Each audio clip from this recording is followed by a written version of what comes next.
नमस्कार। चलिए आज एक ऐसी क्रांति की कहानी में चलते हैं जिसने भारत के सामाजिक और आध्यात्मिक दोनों ही नज़ारों को हमेशा हमेशा के लिए बदल कर रख दिया। ये कहानी है स्वामी दयानंद सरस्वती और उनके बनाए आर्य समाज की। ये एक ऐसी लहर थी जिसने सच में पूरे देश को जगा दिया था। ये कहानी एक ऐसे महापुरुष की है जिसने अंधविश्वास के घने अंधेरे में सच का एक दिया जलाया। ये कहानी एक ऐसे योगी की है जिसने पूरी दुनिया को वेदों का असली सच बताया। उनका नाम था स्वामी दयानंद सरस्वती। तो ये सब शुरू कहाँ से हुआ? उनकी ये जो पूरी यात्रा थी वो एक अंधेरी रात में उठे एक सवाल से शुरू हुई। और उस वक्त वो सिर्फ एक बच्चे थे जिनका नाम था मूलशंकर। बालक मूलशंकर बचपन से ही आप कह सकते हैं बहुत ही धार्मिक प्रवृत्ति के थे। शिवरात्रि का त्योहार था तो उन्होंने पूरे विधि विधान से व्रत रखा और अपने पिताजी के साथ मंदिर में रात भर जागने के लिए रुक गए। देर रात हुई, जब मंदिर में सब लोग सो रहे थे तो उनकी नज़र एक ऐसी चीज पर पड़ी जिसने उनके बाल मन को, उनकी सोच को पूरी तरह से हिलाकर रख दिया। उन्होंने देखा कि एक चूहा भगवान शिव की मूर्ति पर चढ़कर उनके लिए रखा प्रसाद खा रहा है। बस ये छोटी सी घटना उनके दिमाग में एक बहुत बड़ा सवाल छोड़ गए कि अगर भगवान जो सर्वशक्तिमान है वो एक मामूली से चूहे से अपनी रक्षा नहीं कर सकते तो फिर वो इस पूरी दुनिया की रक्षा भला कैसे करेंगे? यही वो सवाल था जिसने उनकी खोज की शुरुआत की। और बस इसी एक सवाल का जवाब ढूंढने के लिए मूलशंकर ने अपना घर-बार, सांसारिक जीवन सब कुछ त्याग दिया और निकल पड़े एक सच्चे गुरु की तलाश में। सोचिए जरा, सिर्फ 21 साल की उम्र में उन्होंने घर छोड़ दिया।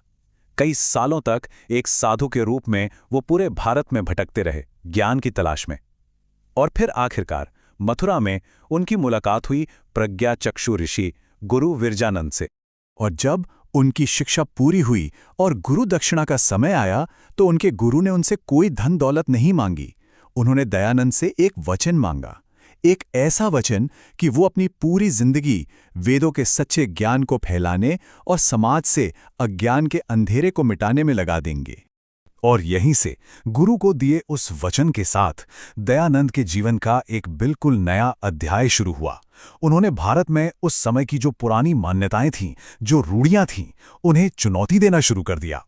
वैदिक ज्ञान का शस्त्र लेकर स्वामी दयानंद ने पूरे देश की यात्रा की और शास्त्रार्थ में हिस्सा लिया। शास्त्रार्थ मतलब सार्वजनिक बहसें। उन्होंने उस दौर के बड़े बड़े पंडितों और विद्वानों को खुले मंच पर बहस की चुनौती दी। उनकी बहस का जो मेन पॉइंट था वो था उस समय की पौराणिक मान्यताओं और वेदों के मूल सत्य के बीच का फर्क। एक तरफ थी मूर्ति पूजा, ढेरों कर्मकांड और जन्म से जाति मानना। दूसरी तरफ स्वामी दयानंद ने वेदों का सच रखा कि ईश्वर एक है, निराकार है और समाज ज्ञान और कर्म पर आधारित होना चाहिए, जन्म पर नहीं। उनका संदेश बिल्कुल साफ था। वो कहते थे, वेद सब सत्य विद्याओं की पुस्तक हैं। वेद का पढ़ना पढ़ाना और सुनना सुनाना सब आर्यों का परम धर्म है। ये वाक्य एक तरह से उनके पूरे दर्शन का सार है। उन्होंने अपने इन सभी क्रांतिकारी विचारों को एक जगह इकट्ठा किया अपनी सबसे महत्वपूर्ण किताब में, जिसका नाम है सत्यार्थ प्रकाश, यानी सत्य का प्रकाश। ये किताब उनके विचारों को समझने के लिए एक गाइड की तरह बन गई। लेकिन देखिए, सिर्फ विचार ही काफी नहीं होते। उन विचारों को जमीन पर उतारने और अपने मिशन को आगे बढ़ाने के लिए उन्हें एक संस्था की, एक संगठन की जरूरत महसूस हुई। और वो साल था 1875, जगह थी बॉम्बे। स्वामी दयानंद ने स्थापना की आर्य समाज की, जिसने उनके इस आंदोलन को एक संगठित रूप दिया। तो आर्य समाज के मूल सिद्धांत क्या थे? बहुत ही सीधे और स्पष्ट थे। एक, निराकार सर्वशक्तिमान ईश्वर में विश्वास करना, ज्ञान के लिए वेदों को ही अंतिम सोर्स मानना, पूरी इंसानियत की भलाई के लिए काम करना, अज्ञान को मिटाना और ज्ञान को बढ़ावा देना, और सबसे जरूरी, सभी के लिए सामाजिक बराबरी और न्याय।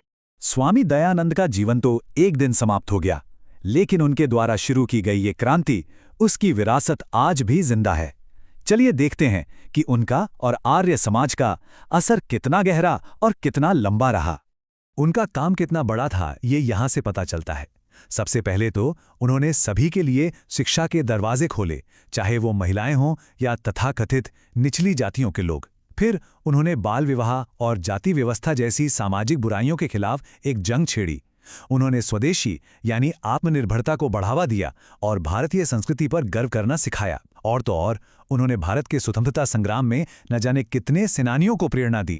शिक्षा के क्षेत्र में तो उनका योगदान कमाल का था। आप देखिए, आर्य समाज से पहले शिक्षा कुछ ही लोगों तक सीमित थी, लेकिन उसके बाद डीएवी यानी दयानंद एंग्लो वैदिक स्कूलों और कॉलेजों का एक पूरा जाल सा बिछ गया, जिसने शिक्षा को घर घर तक पहुंचाया।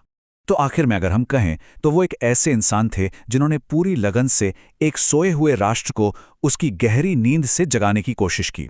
वो सिर्फ एक संत नहीं थे, बल्कि एक बहुत बड़े समाज सुधारक और एक राष्ट्र निर्माता थे। और ये सब बातें हमें आज के लिए एक बहुत ज़रूरी सवाल पर लाकर छोड़ देती हैं कि आज के भारत के लिए स्वामी दयानंद की ये क्रांतिकारी विचार क्या मायने रखते हैं। क्या उनकी तर्क, ज्ञान और सामाजिक न्याय की वो मशाल आज हमारी चुनौतियों का सामना करने में हमारा मार्गदर्शन कर सकती है? ये एक ऐसा सवाल है जिस पर हम सभी को सोचना चाहिए।